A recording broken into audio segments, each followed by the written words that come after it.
नमस्कार साथियों, आज हम पटना हाई कोर्ट में मौजूद हैं और हमारे साथ हैं पटना हाई कोर्ट के सीनियर अधिवक्ता योगेश चंद्र वर्मा जी। बिहार सरकार जिस तरह से सर्वे का काम शुरू की और स्पष्टतः सही सरकार पूरी तरह तैयार नहीं थी। जी। सर्वे एक गंभीर मामला है। पूरे राज्य के किसान या दूसरे तबके के लोगों का पूरे बिहार में जो ज़मीन है वह किसका है, किसके दखल कब्जा में है, उसका मालिकाना हक क्या है, शेयर क्या है, एक तो ये पहलू है। बिहार में भूमि एक बहुत ही उलझा हुआ एक कॉम्प्लेक्स प्रॉब्लम है। 4-5 तरह की ज़मीनें हैं।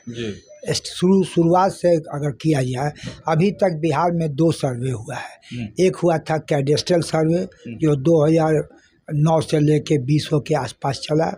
एक रिविजनल सर्वे हुआ 2060 में और ये 3rd बिहार में सर्वे हो रहा है। ये सर्वे काम शुरू तो किया गया बिना किसी तैयारी के। सर्वे का मुख्य लक्ष्य था 3। पहला कि कौन आदमी मालिकाना हक रखता है या पोजीशन में है, उसका गवर्नमेंट के रिकॉर्ड्स में एंट्री करना एक। दूसरा है कि डिजिटलाइज हो एक जगह। डिजिटलाइज जो नया साइंटिफिक और वैज्ञानिक तकनीकी विकास हुआ है उसको सर्वे के मामले में और ज़मीन के प्रविष्टि के मामले में भी अप टू डेट किया जाए। और तीसरा एक सेंट्रलाइज रखा जाए पूरे बिहार का। उद्देश्य के बारे में कोई नहीं कहेगा कि गलत है, उद्देश्य अच्छा ही है, लेकिन 4-5 तरह के बिहार में लैंड है। एक तो ऐसे लैंड है जिस पर वामपंथी लोगों ने आंदोलन करके ज़मींदारों से मुक्त करके उस पर आम साधारण दलित गरीब तबके के लोगों को बसा दिया। उस गांव में उन लोगों का कोई कागज पत्तर नहीं है। एक दूसरी चीज़ जो दूसरे तरह का है कि पुराने जितने ज़मीन मालिक थे लोग, बड़े बड़े लोग, वह अपने यहाँ काम कराने के लिए गरीब तबके के लोगों को मुफ्त में रहने के लिए जगह देते थे। तो आज भी उनका सैकड़ों वर्ष से लोग रह रहे हैं कि उसका कोई सबूत नहीं, ज़मींदार और ज़मीन मालिक के पास ही है। 2 तीसरी चीज़, बिहार में बेतहाशा मुकदमा, चालाक लोग और इसके अलावा गैर मजरूआ ज़मीन पर भी आजकल बचा नहीं है। लोग दखल कब्जा करके गैर मजरूआ हो, गैर मजरूआ आम हो, भिंड लैंड हो, जो कम्युनिटी यूज़ के लिए होता है, लोग उस पर जनसंख्या बढ़ी है, वास का घर बनाने की जगह की कमी थी तो लोग उस पर बस गए हैं और 50 साल से रह रहे हैं। वह गैर मजरूआ लैंड रह ही नहीं गया, उसका नक्शा शक्ल बदल गया। पटना का सेक्रेटारिएट के जो पीछे का लैंड है जिस पर आकर इको पार्क और बोटेनिकल गार्डन है, वह भी तो एक ज़माने में सोन नदी का बेड ही समझा जाता है। तो एक ये है। दूसरी समस्या ये है कि एक अच्छे खासे लोग सहूलियत के लिए ज़मीन का एक्सचेंज करते हैं जिसका कोई सबूत डॉक्यूमेंट नहीं है। हम लोग आदान प्रदान कर लेते हैं, जो है तो है। फिर कुछ तरह का लैंड है जो बंदोबस्ती के आधार पर है, फोर्ज पेपर बना के बेतिया राज का कई जगह का लोग रह रहे हैं। चौथी कि अभी 4 जनरेशन, 5 जनरेशन, 3 जनरेशन से जो भी संयुक्त परिवार का खेत है, एक अच्छा खासा खेत है, संपत्ति है जिसका बंटवारा नहीं हुआ है, अभी ज्वाइंट ही है। वह भी एक झमेला है कि बिना बंटवारा के दादा जो मरे हुए आदमी के नाम पर कितना दिन चलेगा उनके। और फिर कुछ ऐसे मुकदमे हैं जो हाई कोर्ट, जो एक तरफा लोग डिग्री जीपी को मिला के प्राइवेट लॉयर, प्राइवेट लोग बहुत सा ज़मीन को एक तरफा अपना नाम से करा लिए हैं। पटना हाई कोर्ट में एक मसला आया था, अभी उड़ीसा के चीफ जस्टिस हैं, माननीय मुख्य न्यायाधीश हैं, उन्होंने एक पूरे बिहार के कलेक्टरों को बुला के कहा था कि जितना एक तरफा एक्सपार्टी डिग्री हुआ है सबों में स्टेट दाखिल करे केस, कैसे अधिकांश नाजायज़ है। तो एक तो ये हो गया। दूसरी चीज़, एक अच्छे खासे पुराने डॉक्यूमेंट उर्दू में है, फारसी में है और कैथी में तक भी है, जो कैथी कोई समझता नहीं है आजकल। तो जब तक आप, एक तो हमारा विचार है कि बड़े पैमाने पर यह संपत्ति एक व्यक्तिगत अधिकार है, एक कॉन्स्टिट्यूशनल राइट है। ये एक, अब तो आर्टिकल 300 कैपिटल एक संविधान में है कि संपत्ति एक संवैधानिक अधिकार है, यह एक स्वाभाविक अधिकार है, यह एक तरह से कहा जाए मौलिक अधिकार आर्टिकल 21 में भी हो गया है, लाइफ एंड लिबर्टी, जो जिसे भी जीवन ठीक रहे संपत्ति लोग समझते हैं कि व्यक्तिगत संपत्ति है। एक तो हम बहुत कि बड़े पैमाने पर पूरे बिहार में सर्वे की कोई आवश्यकता नहीं है।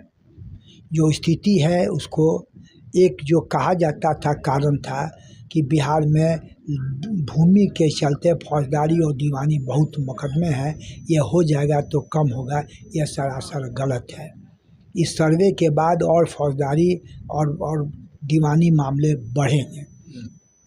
हम समझते हैं जो छोड़ दीजिए, ये व्यक्तिगत मामला है, जिस परिवार के लोग बंटवारा करके जो भी चाहें लोग अपना अलग अलग करें।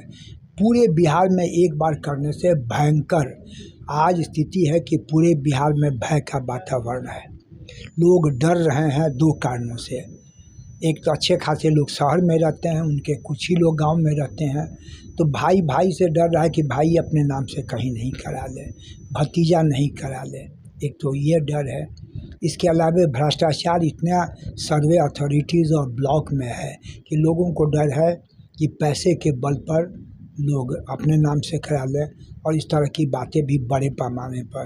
अब तो कहा जा रहा है, कुछ ब्लॉक ऑफिशियल्स कहने लगे हैं कि पैसा पर कट्ठा 5,000, 1 बीघा पर 1 लाख दीजिए और ज़मीन जिसको कहिए लिख देंगे, हमारे यहाँ जल्दी हो जाएगा, नहीं तो 10 साल 20 साल तक लड़ते रहिएगा।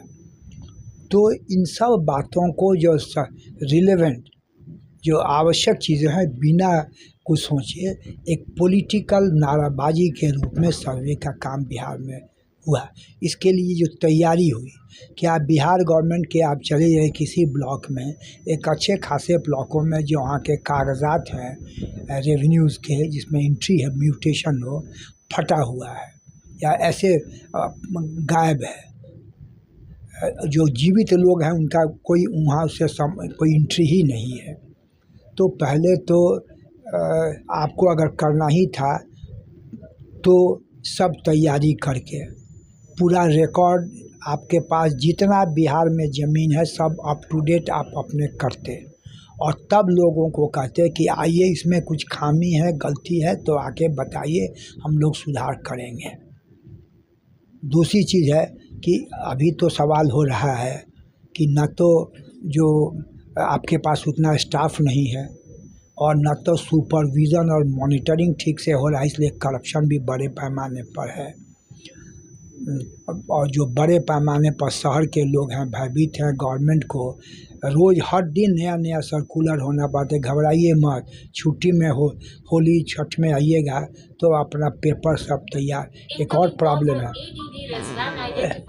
एक और प्रॉब्लम है कि मोस्ट ऑफ लोगों के पास कागजात अभी है ही नहीं, भुलाया हुआ है या कई तरह का प्रॉब्लम है।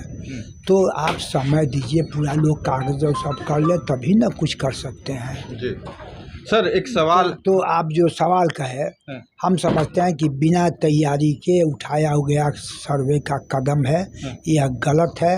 एक हमारी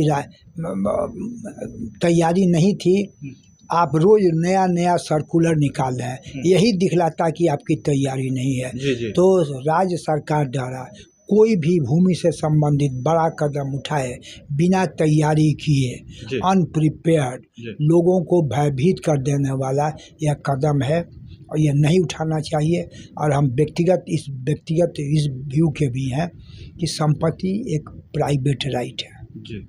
इसमें राइट ऑफ प्राइवेसी है।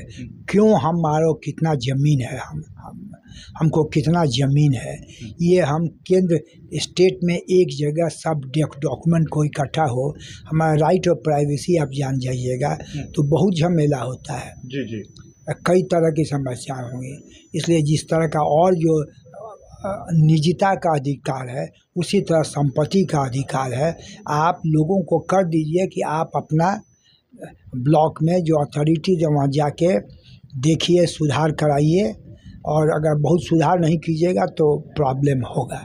एक कदम हो सकता है, लेकिन बड़े पैमाने पर एक बार 1 महीना 2 महीना के अंदर सब करा लेना एकदम गलत कदम था। और इसीलिए आए बिहार सरकार को अपनी गलती मान के रोज़ नया नया सर्कुलर देना पड़ रहा है, और अंततः शायद इसको रोकना ही पड़े। चलिए, बहुत बहुत धन्यवाद। ये थे हमारे साथ योगेश चंद्र वर्मा जी, जिन्होंने साफ शब्दों में कहा कि ज़मीन सर्वे से जुड़ी जितने भी कठिनाइयां हैं, लोगों को परेशानियां हैं, और ये निजता का भी मामला है, प्राइवेट का मामला है, अपने संपत्ति को सार्वजनिक नहीं करने का भी मामला है।